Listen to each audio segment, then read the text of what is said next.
ازيكم عاملين ايه؟ يا رب تكونوا بخير. في الفيديو ده هنتكلم عن فيتامين د. ناس كتير قوي بتسأل عنه وبتسأل هل الاعراض اللي عندي دي ممكن تكون بسبب نقص فيتامين د؟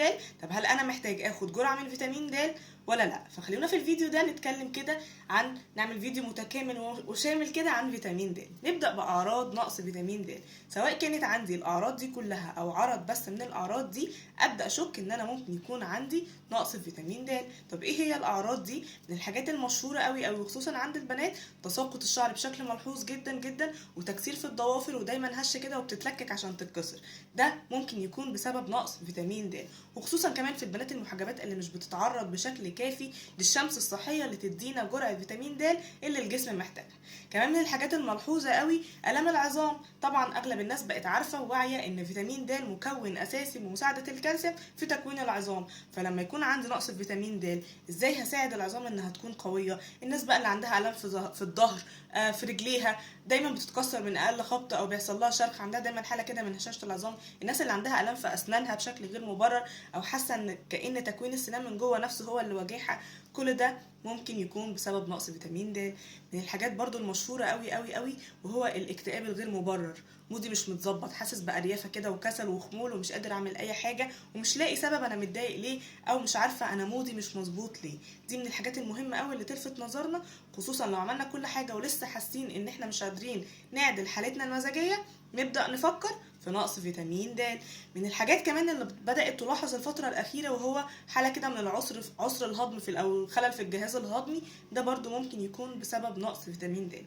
طيب عايزين نحلل، نروح نعمل التحليل عادي جدا، ولو لقينا نفسنا اقل من التركيز المطلوب اللي هو ال 30، هنبدا نفكر ان احنا ناخد جرعه فيتامين د لحد ما نوصل للتركيز المناسب، وبعدين كمان ناخد جرعة وقائية تعلينا شوية عشان تحافظ علينا من النقص الفجائي اللي احنا مش بناخد بالنا منه.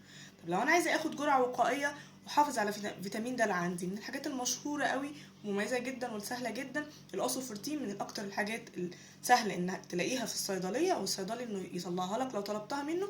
تركيز 5000 وحدة، دي ممكن نمشي عليها من اسبوعين لشهر كجرعة يومية بعد الفطار. افطر كده واخد جرعة فيتامين د واثبتها لمدة من اسبوعين لشهر، وبعد كده بعد الشهر ده ابدا اخد بقى جرعة وقائية مرتين في الاسبوع فترة كده عشان اتأكد ان فيتامين د اتظبط عندي. ويفضل طبعا برضو نعمل التحليل بشكل كده، يعني مش هقول دوري قوي بس كل فترة، علشان نطمن احنا واصلين للرينج الطبيعي ولا لا، والجرعة الوقائية شغالة معانا تمام ولا لا، وهل احنا محتاجين نوقف ونريح جسمنا منه شوية ولا لا. سؤال كمان دايما بتسأله، هو في ازازة فيتامين د بتتشرب؟ في دواء معروف كمان الامهات اكتر هتكون عارفاه لانه بيتاخد للاطفال الصغيرين، اسمه في دروب. في دروب ده جرعته للاطفال الصغيرين حسب ما الدكتور بيقرر ويكتب الروشته بنديه للاطفال الصغيرين. الفي دروب ده بقى ممكن الناس الكبيره تشرب الازازه مره واحده، بتكون جرعه مره واحده بس في الاسبوع، او برضو على حسب الحاله لو انا كشفت وعندي حاله نقص شديد في فيتامين د والدكتور نفسه كتب لي جرعه غير دي. لكن انا لو هاخده من نفسي كجرعه وقائيه، ممكن كل اسبوعين او كل اسبوع ناخد الازازه دي بنشربها زي ما هي كده، هي ازازه صغيره بنشربها على مره واحده. هحط لكم برده صورتها، بدل الناس اللي مش بتقدر تستمر بشكل يومي على جرعه منتظمه، اللي هو انا هنسى كل يوم اخد كبسوله فيتامين د فاخد الجرعه دي كجرعه واحده. في حقن طبعا، في انواع حقن برده كتيره قوي، سواء انا هاخدها من نفسي الناس اللي بتقدر تاخد حقن او بتحب الحقن، او برده لو هكشف والدكتور هيحدد لي نوع حقن معين. عايزه كمان الناس تاخد بالها من حاجه مهمه قوي، بالذات اللي عندهم الام في العظم.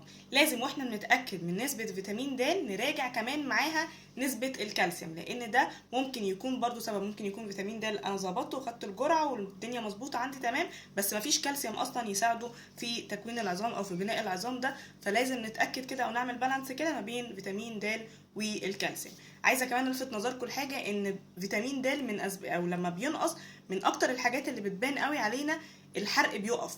انا بعمل دايت وبلعب رياضه بس مش بخس، او بعمل مجهود كبير جدا ومش لاقي قدامه النتيجه الفعاله في نقص الوزن، بسبب ان لما فيتامين د بينقص في جسمنا ده بيقلل جدا من عمليه الحرق عندنا. فبيبقى مهم قوي قوي الناس اللي بدات دايت وعايزه تلعب رياضه بقى وتعمل دايت كده وتلاحظ فرق ملحوظ، لازم قوي تركز وتاخد بالها جدا. وهتلاقوا اغلب دكاتره التغذيه لو انتوا بتتابعوا مع حد، من اكتر التحاليل اللي هيطلبها منك هي تحليل فيتامين د عشان يطمن ان النسبة عندك كويسة والحرق شغال بشكل كويس. بس كده حاولت في الفيديو ده اجاوب على اغلب الاسئله اللي انا اتسالتها. لو لسه في اسئله تاني سيبوها لي في الكومنتات، وبرده ان شاء الله هرد عليها سواء كانت تخص فيتامين د او تخص اي سؤال تاني. واستنوني في الفيديو الجاي. اشوفكم على خير، واهتمي بنفسك وان شاء الله هتبقي زي القمر.